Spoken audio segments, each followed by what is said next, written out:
Hello everyone, আমি প্রিয়াঙ্কা। আমার Priyanka home cook চ্যানেলে তোমাদের সবাইকে স্বাগত। কেমন আছো সবাই? আশা করছি সবাই ভালো আছো, আর আমিও ভালো আছি তোমাদের আশীর্বাদ আর ভালোবাসায়। আজকে আমি আমার আরেকটা রেসিপি নিয়ে আসলাম, ক্ষীরের পাটিসাপটা, পুরভরা পাটিসাপটা। তো দেখে নাও কি করে এই ক্ষীরের পাটিসাপটাটা আমি বানিয়েছি।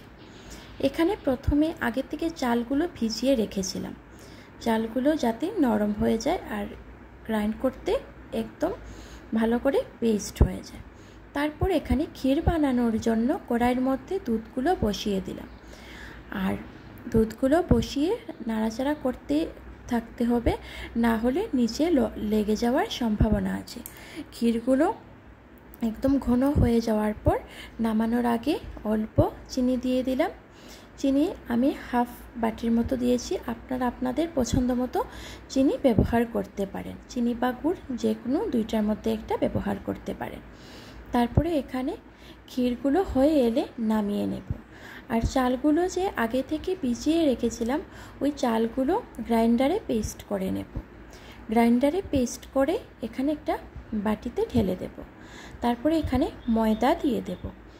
চালগুলো যতটুকু দিতে হবে, ময়দা তার থেকে বেশি দিতে হবে, যাতে পাটিসাপটার যে রুটিগুলো একদম সফট হয় খেতে, আর একদম ভালো লাগে, দেখতেও ভালো লাগে, আর যাতে খেতেও সুস্বাদু হয়, ভালো হয়। তার জন্য চালের পরিমাণ কম আর ময়দার পরিমাণটা একটু বেশি দিতে হবে। আপনারা চাইলে আটা দিয়েও করতে পারেন।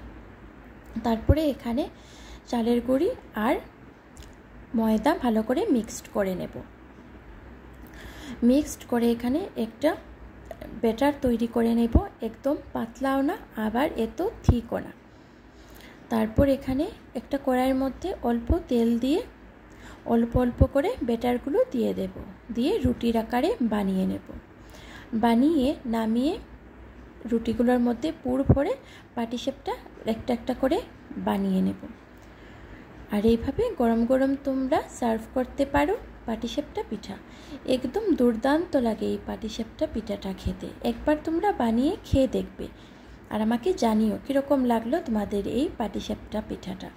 বন্ধুরা, তোমাদের যদি আমার এই রেসিপিটা ভালো লেগে থাকে তাহলে লাইক, শেয়ার অ্যান্ড সাবস্ক্রাইব অবশ্যই করো, আর আমার পাশে থেকে আমাকে এগিয়ে যেতেও সাহায্য করো তোমরা।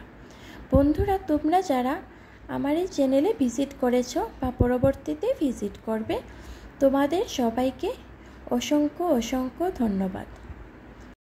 আমি কয়েকদিন ধরে ভিডিও আপলোড করতে পারছি না, প্লিজ তোমরা আমার ভিডিওগুলো দেখো, আমাকে ভুলে যেও না।